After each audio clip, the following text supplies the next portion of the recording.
Sounds like he's been into the school lunches again. Oh, that's good. With heron chest. Yeah, imagine what it would do for girls, right? Jim Walsh keeps it live and local weekday mornings on Super Talk 1270. I don't know. I had an interesting conversation last night with the wife. That's what I call her now, the wife. Hey, the wife. Talking about tasteless Halloween costumes. What's the most tasteless Halloween costume you've ever seen? What's the worst Halloween costume in terms of bad taste? Because you know this year, you know what you're going to see. You're going to see a lot of Ebola-related Halloween costumes. And I shudder to think of what that's going to entail. The human capacity for cleverness when it comes to doing things in bad taste knows absolutely no bounds. All right, Jim Walsh here on Super Talk 1270 and supertalk1270.com. Hey, you tell me about your all-time favorite, really tasteless, offensive Halloween costume at 663-1270. 663-1270. One thing I wanted to do one year, I remember talking about this with my younger brother one time. We were sitting around the house back when I was between jobs, and I was hanging out with my brother's place, and we were half in the bag, I think. And we got to talking about tasteless. We were just kind of throwing ideas around, brainstorming, just trying to see how utterly devoid of good taste we could be. And this is one, you'll probably have to be a certain age to appreciate this one, but my idea was to go out to a Halloween party. I'm going to warn you up front, this is pretty bad. I remember last year we talked about the time I wanted to go out as Hitler just for just to get a tweak out of people. But I didn't do that. I didn't do that. I discretion was the better part of whatever Halloween, I guess. But this other year, not the Hitler thing, but this other year, what I wanted to do very specifically was go out dressed as Lee Harvey Oswald. Remember the sweater he was wearing when he got plugged by Jack Ruby? If you're close to my age, you remember when that happened. You may even have actually seen it live, as did I on television. I was 7 years old. And I saw the whole thing where they brought him out. And all of a sudden there was a scuffle and bang. And oh my, somebody shot Oswald. They just went crazy. And I remember seeing that. And of course, ever since then, we've been afraid to turn the TV off for what we might miss. 50 years later, this is what you have. But my idea is, I had this old sweater just like the one that Oswald wore in the garage. And my idea was to put on the sweater and just kind of walk around the party constantly hunched over in that kind of, I remember he was kind of hunched over and he was grimacing, his eyes were closed, and he was kind of going like that. Well, my idea was to go around the whole party just hunched over like that. You see, the fortunate thing for me is that I'm tasteless, I'm rude, I'm offensive, but I'm also extremely lazy. And that thing would have taken a little bit of work to go dig up the sweater and actually discipline myself to maintain that stance throughout the whole evening. So fortunately, my laziness, sometimes discretion is the better part of laziness, or the better part of Halloween anyway.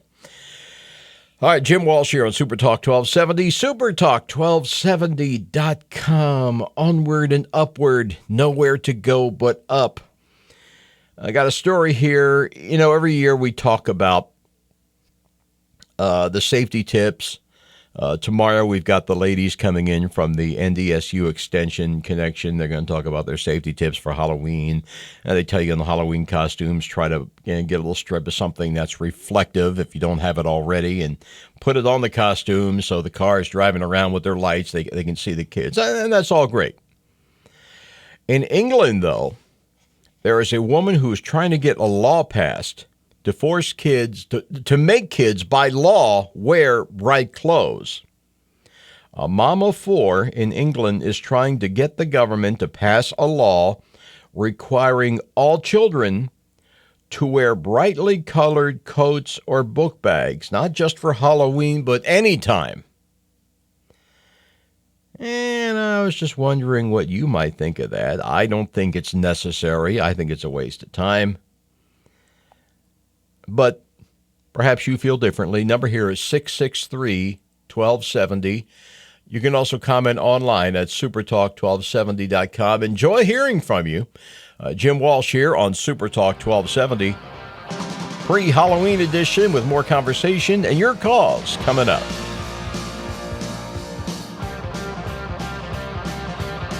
Currently, it's 37. Your news leader, weeknights at 6 and 10. Supertalk 1270. It's finger popping time.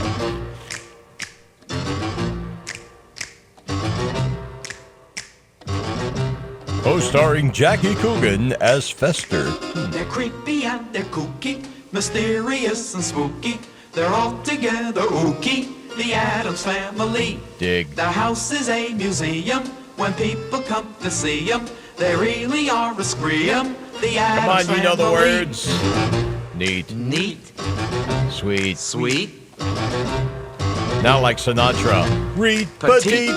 So get a witch's shawl on. I figure a that's broomstick you can crawl how Frank on. would do it. We're gonna pay a call on the Addams Family. All right, Jim Walsh here on Supertalk 1270 and supertalk1270.com. We have a mom of four in the British Isles who is trying to get her government to pass a law requiring all children to wear brightly colored coats or book bags, not just for Halloween, mind you, for any time. And she wants to make this mandatory, required by law. I think that's a bad idea. Well, I think it's a good idea to make your kids visible. It's a bad idea to enforce it, to make it a law and make it enforceable. And we'll get into that here at 663-1270. Your comment welcome, 663-1270 and Supertalk 1270. Here's the rub, as far as I'm concerned. Now, clearly this lady is right about the value of bright clothes. And, you know, I sometimes when I'm out and about in the evening, or for our Canadian friends, when I'm ootin' the boot, I sometimes think about how dumb I am for wearing your standard issue, oh-so-hip black clothing. I'm big on black jeans and black T-shirts, and I got this great black bomber jacket I got one year. Anyway. And I'm, doing my thing, pedestrianing my way around the Bismarck-Mandan area. But to make it a law, what happens? Do we start arresting parents of kids in camouflage? We start having teens rebelling by wearing dark brown? Do we place children in foster care who show up to school in, God help us, plaid shirts and dark blue sweaters? Goodbye, preppies! Woohoo! I don't know, maybe the next step will be what? Insist all kids wear bright orange uniforms. So all the kids are going out for Halloween dressed as prisoners. How's that for a win-win situation? All right, 663-1270. Let me take a little sip of my daily caffeine rush here.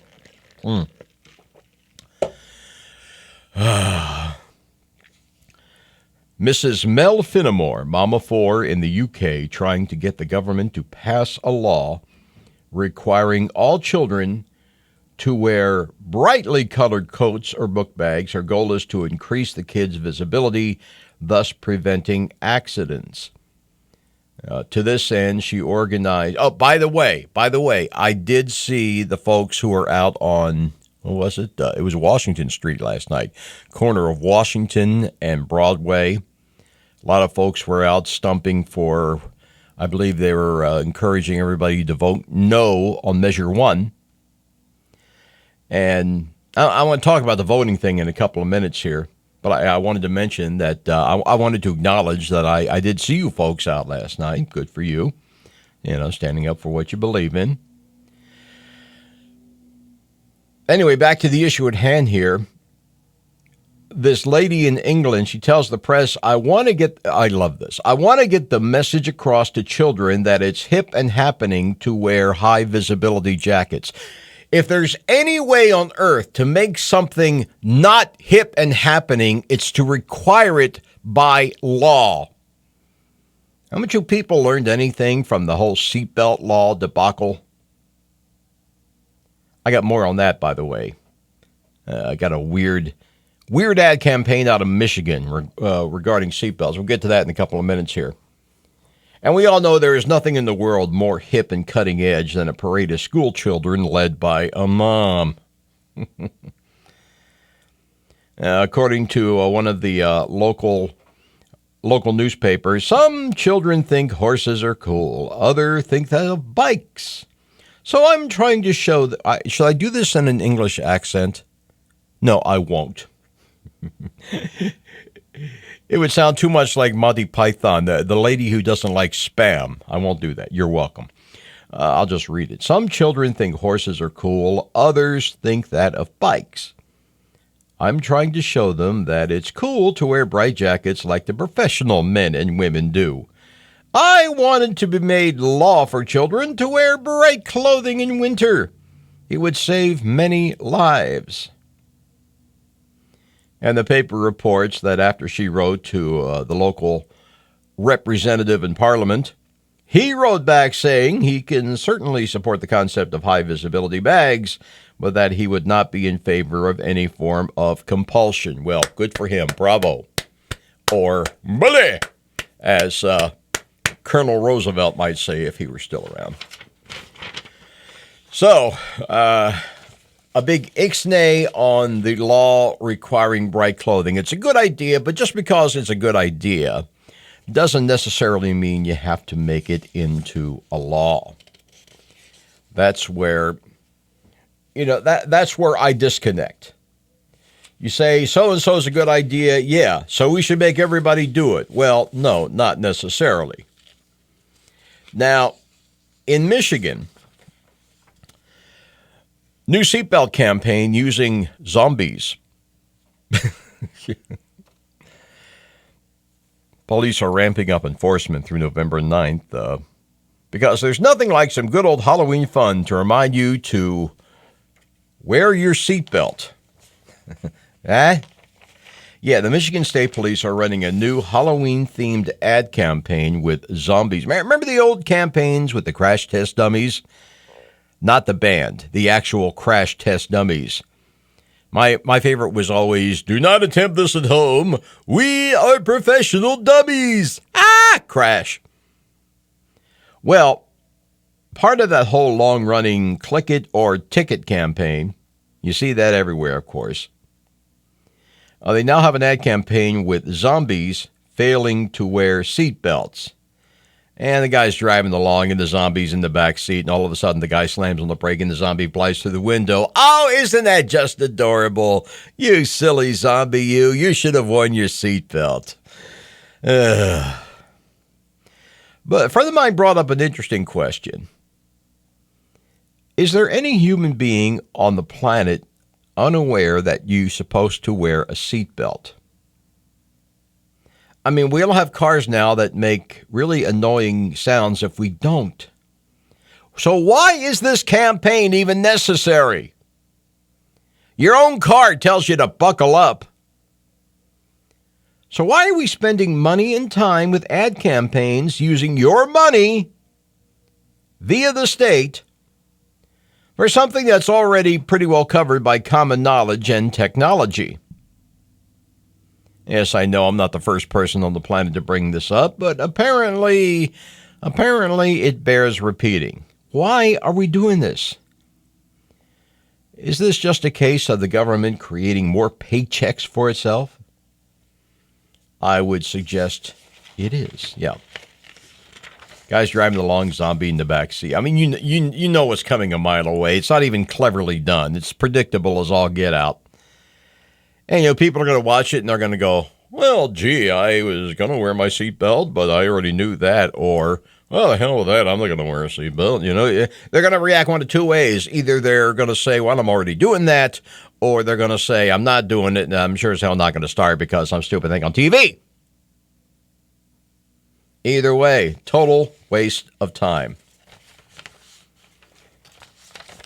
And that brings me to the ever delightful topic of political ads. One more week, guys. Just one more week. And no more political ads. Yay! I'm counting the days. And the ads are going to be all over. We won't have to listen to any more of them. And we'll be going, hallelujah! Say hallelujah! Say hallelujah! Let me ask you this. If you're going to vote for somebody, and please understand, whether you vote at all or not is no concern of mine.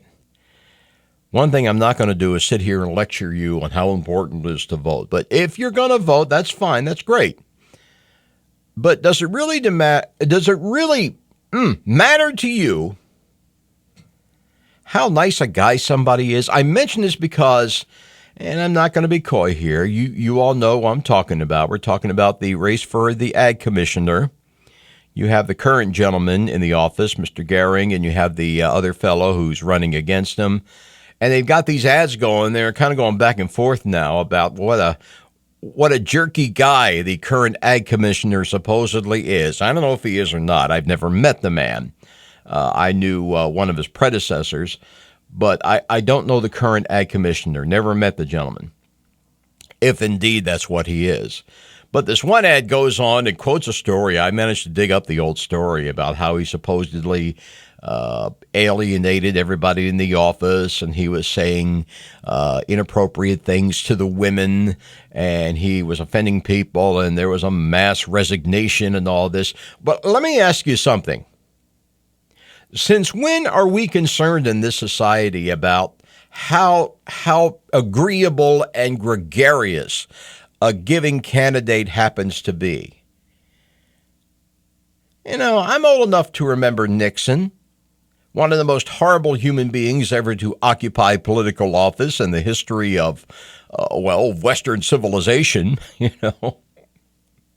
At least in a democracy, you know, he was one of the worst. And as I recall, Nixon was reelected by a landslide. He ran against, the two times he ran against, both times he ran against a liberal-leaning Democrat, first time Humphrey, second time McGovern, both of whom generally had a reputation of being pretty decent people, pretty nice guys. But unfortunately for them, 1968 and 1972 were no time for nice guys, and they lost to this fellow Nixon. So I'm just wondering, to the people who write and produce these ads, do you really think it's going to make a difference how nice a guy the person is? Well, the guy and this is not an endorsement either way, because I don't do political endorsements anymore. I used to, but I don't anymore. And I'll tell you more about that in a minute. I'll tell you why I don't. But the question is, do you, as a voter, do you really care how agreeable a human being the candidate happens to be? Because we all know plenty of stories of people who were not agreeable, who were not gregarious, who were not necessarily the kind of people you want to hang around and sit next to on a crosstown bus. Yet they were effective legislators, and they did their jobs, and they got reelected. So how does that come into play for you? Do you really care how nice a guy somebody is, and you're going to vote? You tell me. 663-1270. Jim Walsh here on Super Talk 1270 and supertalk1270.com. With more conversation and your calls coming up. Currently, it's 37. Get the traffic and weather information you need anytime on Super Talk 1270 and online at supertalk1270.com. Just moved in my new house today. Woo! Moving was hard, but I got squared away. Bell started ringing and chains rattled loud. I knew I'd moved in a haunted house. Still Well, I made up in my mind to stay. Nothing was gonna drive me away. When I seen something that give me the creep, had one big eye and a two big feet. I stood right still and I did the free. He did the stroll right up to me, made a noise with his feet that sound like a drum. Say you'll be here when the morning comes. Yeah, baby. Say yes, I'll be here when the morning comes. Supertalk 1270, supertalk1270.com. Jumpin' Gene Simmons. A lot of people ask me if he's the guy from Kiss. No, he is not. Although I always thought Kiss should have done that song. That'd be a cool song for Kiss to do. It's a goofy song. And Kiss is a goofy band. You know.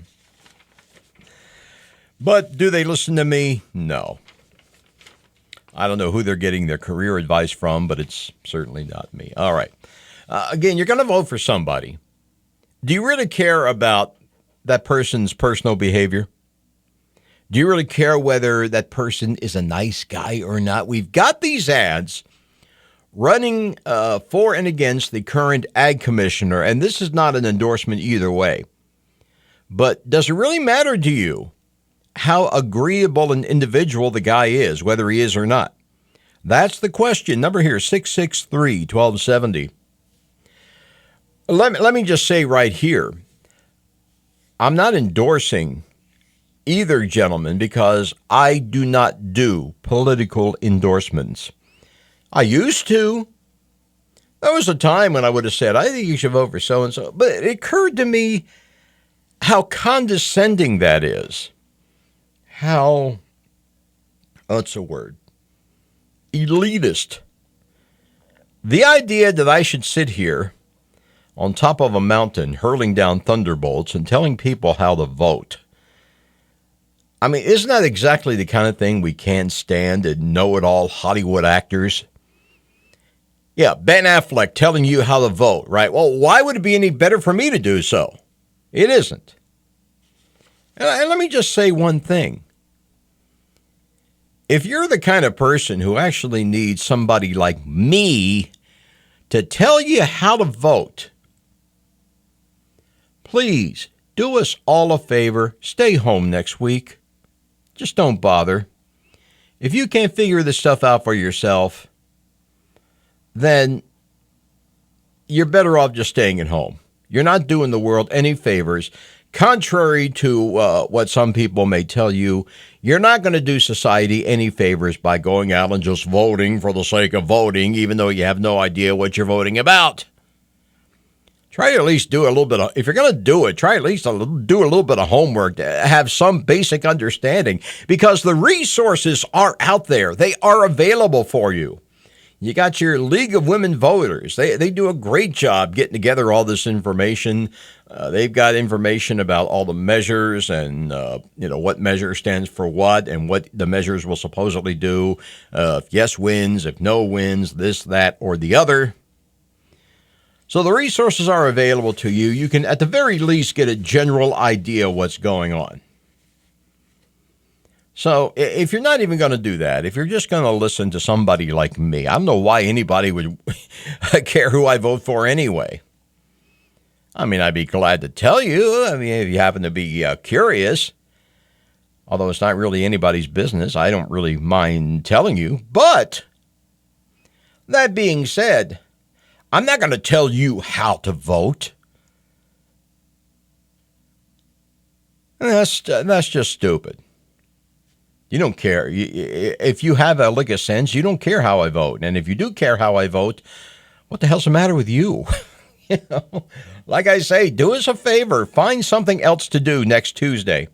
Something that will not contribute to the downfall of Western civilization. Right? I fear that horse may have already left the barn, so to speak. So we got into this whole discussion here about how people are saying you should vote for this other guy instead of the other guy because the other guy is not a nice person. No, people don't get along with him. He's not a gentleman toward women. He makes inappropriate remarks, which he has apparently acknowledged, by the way. I don't know if you call that an apology, but let's assume for the sake of argument that, yeah, he said, yeah, I shouldn't have said those things. Okay, that's cool. Well, who in the world hasn't said or done something inappropriate in their life? Seriously. We got a guy running for office in Kansas. Not the incumbent. The incumbent is a Republican, but the guy running against him is a Democrat. And you know what their big push against this guy is the fact that when he was a young attorney 15 some years ago, he was caught in a strip club getting a lap dance from a woman wearing nothing but a G-string. And for that reason, you shouldn't vote for the guy. What? Okay, show of hands here. If you have never done anything that somebody else might conceivably describe as not the best idea discretion-wise, then you can cast the first stone. But especially if you're younger, you know, nobody really has their act together when they're in their early 20s, and we're all young and chasing a buzz. I know I've done things that I'm not proud of. I like to think people would not hold it against me now that I'm 50-some years old.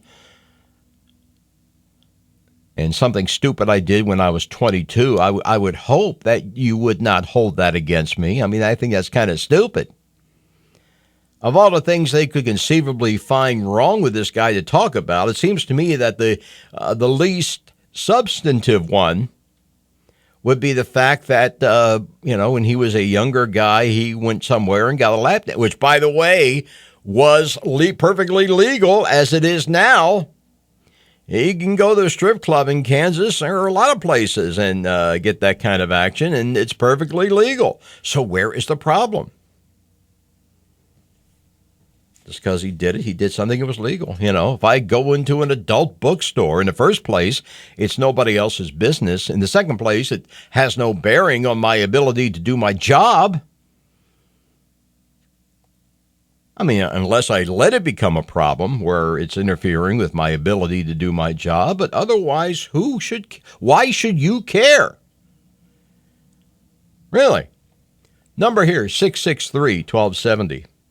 Yeah, the guy's name is Paul Davis. Yeah, I remember him. Did a song called Cool Night. Different guy. And he's running against Brownback, the governor of Kansas. And he's actually losing the election because people are upset that when he was a younger guy, young attorney, he was in a strip club. Apparently some cops came in on some kind of drug raid. And this guy was, they're not saying this guy was involved with the drugs. They're saying that this guy, they found him in a back room with a woman wearing nothing but a G-string. Okay. So, bleeping what? Who cares? Well, apparently some people care. The kind of people who would elect Sam Brownback governor of a state, apparently they care. But I don't. But I'm not endorsing either way. You know, my kind of candidate would be like this guy from the Libertarian Party running in North Carolina. His name is Sean Huff. And this is a guy who has smoked marijuana in the past, continues to do so. He drinks and continues to do so recreationally. And he shows no embarrassment about it, that apparently he gets a little blasted once in a while on his own time. He talks about the fact when he was young, he grew up in Tulsa, Oklahoma, and when he was young, he would go to the gay bars, not because he was gay, but because when he was underage, he knew that they would sell him beer. And they asked him about, for some reason, they asked him about LSD. Is it stupid to take LSD? He said, well, it's stupid to take angel dust, but LSD, I'm not going to judge that. And I think this is great. I mean, this guy, he apologizes for nothing. Just like I think this guy in Kansas should apologize for nothing. He should say, yeah, I did this when I was younger. It was legal. There was nothing criminal about it. It was on my own time. What's the problem? How does this disqualify me from being a governor of the state? Because I'm not Christian enough? Oh, like no practicing Christian has ever been caught in one of these places. Yeah, take the plank out of your own eye, pal. But you know how it is. Onward march the Christian soldiers with the cross of... No, not Zorro. All right, come on. All right, Jim Walsh here on Super Talk 1270, supertalk1270.com. Our pre-Halloween show talking about scary politicians. More conversation, more of your calls coming up. Currently, it's 39. You're never more than a few minutes from a weather update here on Super Talk 1270.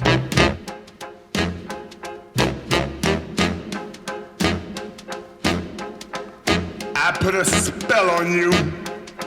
Screaming Jay Hawkins. Because you're mine. Song recorded in Atlantic City, New Jersey, and he was drunk off his keister at the time, he told me. Stop the things you do. I actually met Screaming Jay one time. What? What a character. What's up? I ain't lying. I mean, listen to this song and picture in your mind what this guy must have been like. You got it. You nailed it. I can't stand. Woo! No running around. Yeah, kind of in that Little Richard I vein. can't stand. Cut from the same cloth, you might say. No, put me down. I put a spell on you. He had a skull on a stick named Henry. Because you're mine. He was also the first guy to come out of a coffin at the beginning of the act. They contract with a local undertaker, and they get a coffin, and they get a bunch of guys from the bar to volunteer as the pallbearers, and they bring the coffin into the club, and they put it up on stage, and he'd come bounding out, dressed up like a mojo man, like a witch doctor or something, and he had the skull on the stick. And he had rubber bands he'd throw at people. Oh, look out for the worms. He'd say they were worms, and people would go, ah, and the old ladies would scream, ah, because that's rock and roll, baby. That's showbiz. Screaming Jay Hawkins. Anyway, yeah, he was a very, very curious dude. Nice guy, but just curious. Curious is the word there. All right. Super Talk 1270, supertalk1270.com, and Jim Walsh. Name of the show is Bis-Man Weekly. Your comments welcome at supertalk1270.com. Kind of a downer note here. We talk about this periodically if you're of a certain generation.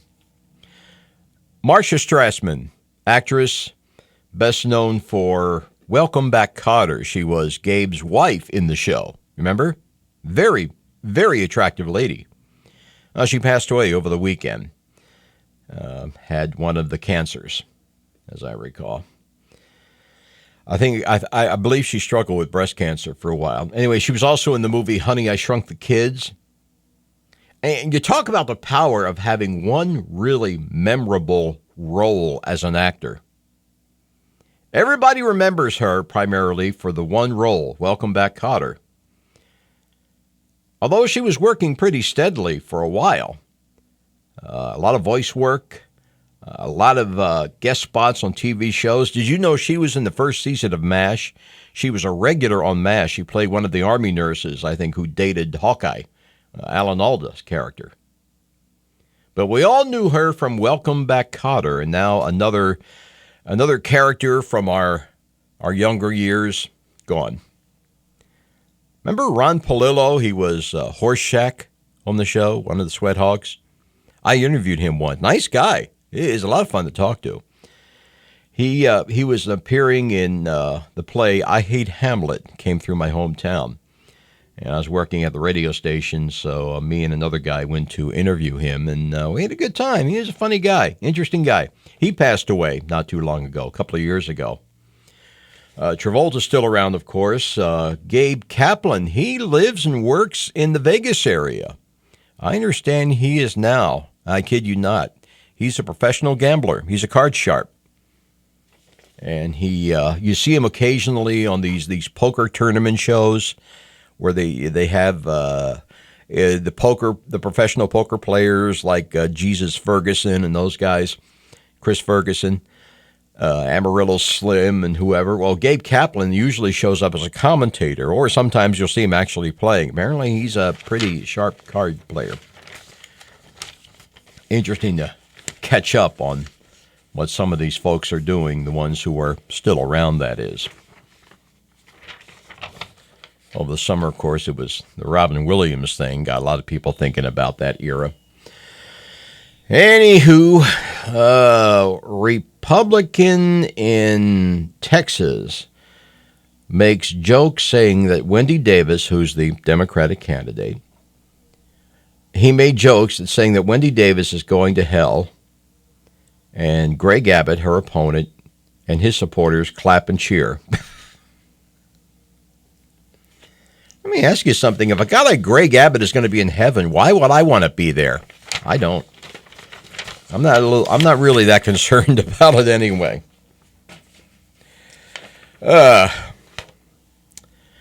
Some bits of miscellaneous business here. Former Bismarck priest and DJ named in sex abuse claim. Now, what's interesting about this to me is, without getting too heavily into the story, this longtime priest from Bismarck, described in the alleged newspaper as a longtime priest and disc jockey.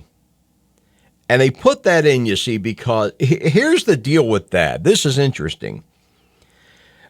Because I need to point out that newspapers and newspaper people and radio people are notorious for despising each other because they're competitors for the advertising dollar. At least that's the perception. So anytime that one side can get its digs in against the other, they will do so. Here we have a case of a guy who was primarily a priest. He did an occasional weekend radio show on one of the local radio stations. But because he was associated with radio, even though he was on the outer fringes of the business, because they want to get their digs in against radio, they mentioned that this priest who was accused of these things, that he was a priest and a DJ. That's the way it works. And meanwhile, both media, unfortunately, struggled to remain relevant. But of the two, I would say radio has the edge. I mean, radio has had its troubles in the last 10 years, but newspapers are dead. You know, who reads a newspaper anymore unless you're, old folks in their underwear? God bless them, but that's who reads a newspaper anymore. Especially this local, what passes for a paper here in the Bismarck-Mandan area. Yes, I know I'm getting my digs in. I'm quite open about that. I like to say that the nearest thing we have to a real newspaper in this state is probably the Fargo Forum. And that's not really saying a hell of a lot, but so it is. Alrighty then, and that brings us finally to the subject of windowless airplanes. A company in Europe has released details of what it would be like to fly in a windowless plane. Now, what they mean by a windowless plane, you've seen glass-bottom boats. Maybe you've been to Florida on vacation. Maybe you've actually been on one of these things where they show you get on the boat and you look down to see all the tropical fish under your feet. Well, imagine being in an airplane like that, where it's not just the bottom you can see through, but you can see everything around you. It's like the airplane itself looks like one big window. Imagine that. And tell me if you would be willing for 1 minute of your life to actually get on a plane like that and fly in it. Not me. I'm not big on the flying experience. And one thing I can tell you, I have flown in some of the most god-awful weather imaginable. And the last thing I need is to be flying into some big apocalyptic winter or summer storm that looks like the end of the world and to actually see it coming from miles away. I don't want to see what we're flying through. You let the pilots take care of that. That's why they do what they do. They're professionals. I don't want to see the sky I'm flying through. I just don't. Maybe a quick glance out the window occasionally, just to see how pretty the clouds are. Oh, look, to your left is Cleveland, Ohio. And you look out and there's Cleveland. Oh, okay, there's Cleveland, sure. And Lake Erie, Michigan, whatever. Okay, it's nice. Oh, there's Chicago. Okay, that's nice. Okay, close the window, go back to my book. I want a little more control over the thing than that. I don't want to be sitting there and have to keep my eyes closed, because if I open my eyes, I'm going to see everything that's going on around me outside the damn plane. Every storm, every thundercloud, every plane that flies by within a half a mile or so. You know, every gremlin on the wing. Thank you, Bill Shatner, or John Lithgow. Anyway, and thank you for listening. SuperTalk1270.com with your comments. Jim Walsh here. Thanks again. Have a good one. ABC News, SuperTalk 1270. Accurate news, stimulating talk. This is KLXX AM, Mandan, Bismarck.